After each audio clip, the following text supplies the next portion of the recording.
La chronique bourse, la quotidienne Zone Bourse, Anthony Bondin.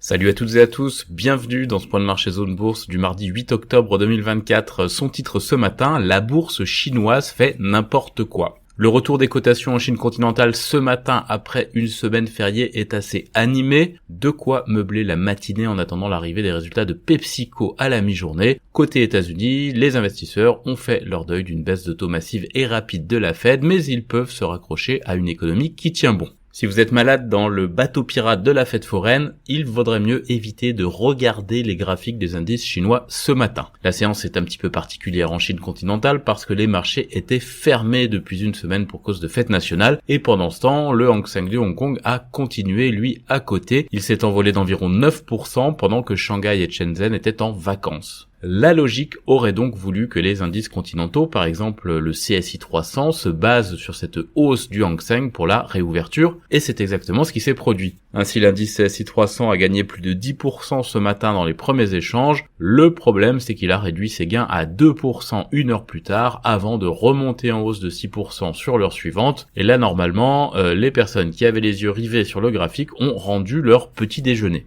Du côté de Hong Kong, eh bien le Hang Seng n'a jamais réussi ce matin à sortir la tête de l'eau, ce qui ne l'a pas empêché d'afficher une belle volatilité puisqu'il a évolué entre 1 et 7% de pertes. Et là, les personnes qui avaient résisté aux errements du CSI 300 ont généralement été malades à ce moment-là. Je concède que j'ai mis un petit peu de temps à en arriver là avec mes histoires de vomi, mais la seule question importante est pourquoi les indices chinois font n'importe quoi. Et la réponse en réalité elle n'est pas très compliquée, c'est parce que les investisseurs ont l'air un petit peu déçus des commentaires de la Commission nationale pour le développement et la réforme. C'est une institution avec un nom ronflant qui est chargée de la planification économique. Selon ma compréhension des choses, parce que je parle mieux le patois savoyard que le chinois, eh bien le marché espérait que la conférence du planificateur contiendrait des manifestations concrètes des mesures de relance annoncées au cours des 3 dernières semaines. Et malheureusement, il n'y a apparemment eu que des incantations. En d'autres termes, les autorités chinoises ont suscité de grandes attentes et les investisseurs espèrent qu'elles ne feront pas un flop comme c'est déjà arrivé par le passé. J'ajoute quand même que plusieurs bons connaisseurs de la finance chinoise dont j'ai lu les papiers ce matin évoquent aussi un effet de vase communicant entre Hong Kong et la Chine. Et oui, c'est plutôt logique puisque la reprise des échanges sur le continent a incité les plus opportunistes à sortir des fonds de Hong Kong pour les placer à Shanghai et à Shenzhen. Et oui, après tout, pourquoi ne pas essayer de capter une seconde fois les gains du marché chinois en profitant du décalage lié aux jours fériés? Ce n'est pas très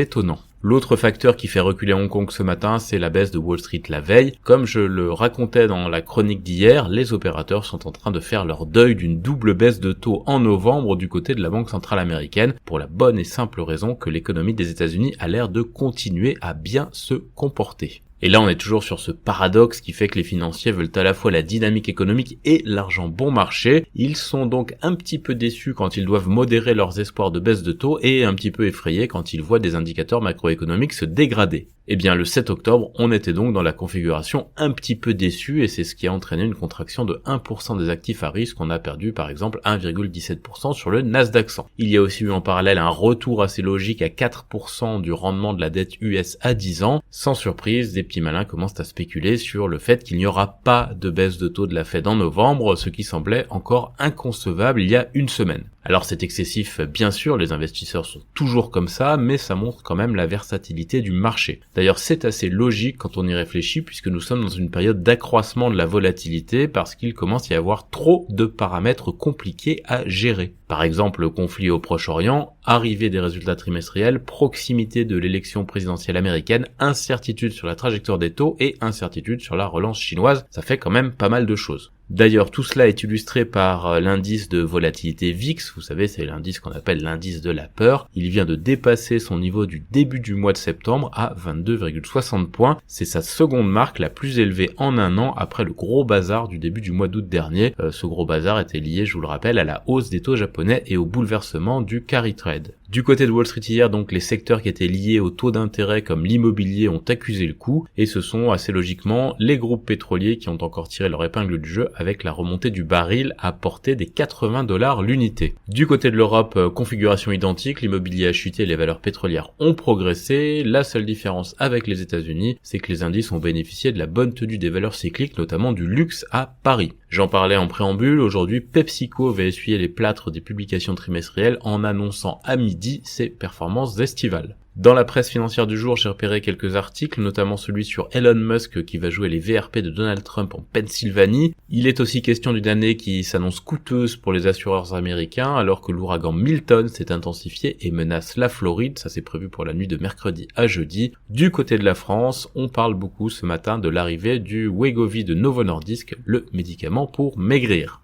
Alors pour résumer, on l'aura compris, le parcours des actions asiatiques n'est pas un long fleuve tranquille ce matin. Sur les marchés qui sont en fin de parcours ou qui ont fermé leurs portes, on peut voir une baisse de 1,1% au Japon pour le Nikkei 225 et un repli de 0,35% en Australie. Taïwan et la Corée du Sud sont en repli de 0,5%. Côté Inde, on gagne 0,4%. En Chine, où une grande volatilité règne toujours, la reprise post-coupure méridienne a eu lieu à moins 6,5% sur le Hang Seng et à plus 5% sur le CSI 300. L'Europe, elle, est attendue en baisse.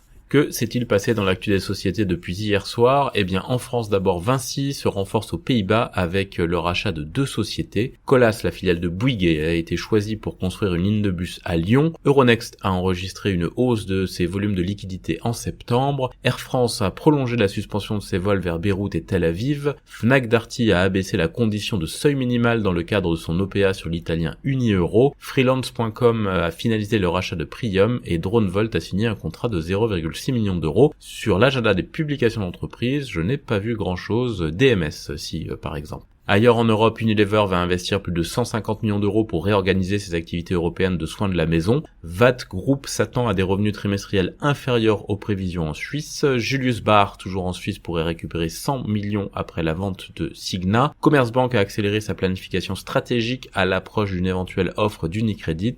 Holcim rachète un fournisseur américain de systèmes d'isolation qui s'appelle OX. Les États-Unis autorisent l'achat par l'Italie d'un système d'attaque électronique de BAE Systems pour 680 millions de dollars et Avolta a signé un contrat à l'aéroport international de Mersin en Turquie. En Amérique du Nord, Google va devoir ouvrir sa boutique d'applications à la concurrence, a ordonné la justice américaine. Boeing et ses syndicats reprennent les discussions aujourd'hui. L'action de Super Microcomputer s'est envolée de 16% hier après l'annonce de la livraison trimestrielle de 100 000 GPU d'intelligence artificielle. Johnson & Johnson a interrompu une étude clinique sur un traitement du cancer de la vessie. Coca-Cola, PepsiCo et General Mills seraient sous la loupe de 2 parlementaires américains au sujet de la shrinkflation. L'investisseur activiste Mantle Ridge augmente sa participation dans Air Products et envisage de faire pression pour obtenir un changement de direction. Technip FMC a remporté un contrat d'ingénierie pour le projet Kaskida de BP dans le golfe du Mexique. Lockheed Martin et le Pentagone se sont accordés sur les étapes à franchir pour débloquer les paiements retenus pour la modernisation des F-35. Et enfin, Ares Management accepte d'acheter les activités de GLP Capital en Chine selon les infos de Bloomberg. Ailleurs dans le monde, Foxconn annonce la construction de la plus grande usine de fabrication au monde pour le GB200 de Nvidia. Hyundai prépare une IPO de 3,3 milliards de dollars pour sa filiale indienne Hyundai Motor India. Samsung a amélioré ses résultats mais peine à suivre le rythme de ses rivaux dans les puces pour l'IA et s'en excuse officiellement. Enfin, LG Energy Solutions fournira des batteries pour véhicules électriques à la filiale de Mercedes-Benz en Amérique du Nord. C'est terminé pour ce point de marché du jour, je vous souhaite une très bonne journée.